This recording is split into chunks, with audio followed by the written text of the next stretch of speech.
Bharat 180 news కి స్వాగతం। ముఖ్యమంత్రి వైఎస్ జగన్మోహన్ రెడ్డిపై జరిగిన దాడికి నిరసనగా అనంతపురం జిల్లా రాయదుర్గం పట్టణంలో నల్ల బ్యాడ్జీలు ధరించి శాంతి ర్యాలీ నిర్వహించారు। ఈ కార్యక్రమంలో ఉపేంద్ర రెడ్డి, మున్సిపల్ చైర్మన్ అల్లూరి శిల్ప, వైస్ చైర్మన్ శ్రీనివాసులు యాదవ్, వల్లిసాబ్ తదితరులు పాల్గొన్నారు। దాడి చేస్తే కనీసం స్పందించినటువంటి పరిస్థితి ఆనాటి ముఖ్యమంత్రి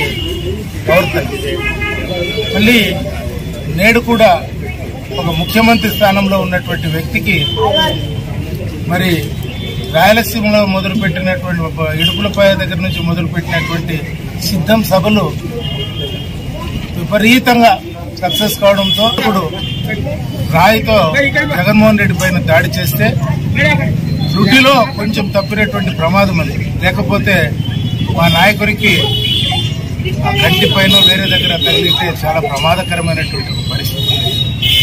దీన్ని ఖండిస్తూ గౌరవ భారతదేశ ప్రధానమంత్రి మోడీ గారు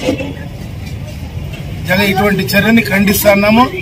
జగన్మోహన్ రెడ్డి గారు తొందరగా కోలుకోవాలని చెప్పేసి మోడీతో సహా అనేక మంది ముఖ్యమంత్రులు వాళ్ళ ట్విట్టర్లో ప్రస్తావిస్తే మన ఇప్పుడు ప్రతిపక్ష నాయకుడు కనీసము అది ఎలా జరిగింది ఏమనేటువంటి కూడా ఆలోచన చేయకుండా తన ట్విట్టర్లో ఇది కోడికత్తి లాంటి డ్రామా ఇది కూడా చెప్పేసి చెప్పడం చాలా బాధాకరమైనటువంటి విషయం। త్వరలోనే పట్టుకునేటువంటి పరిస్థితి జరుగుతుంది। జరిగిన తర్వాత నిజమేదో బయటకు వస్తుంది, కానీ రాజకీయాల్లోన ఇది కరెక్ట్ అయినటువంటి పద్ధతి కాదు।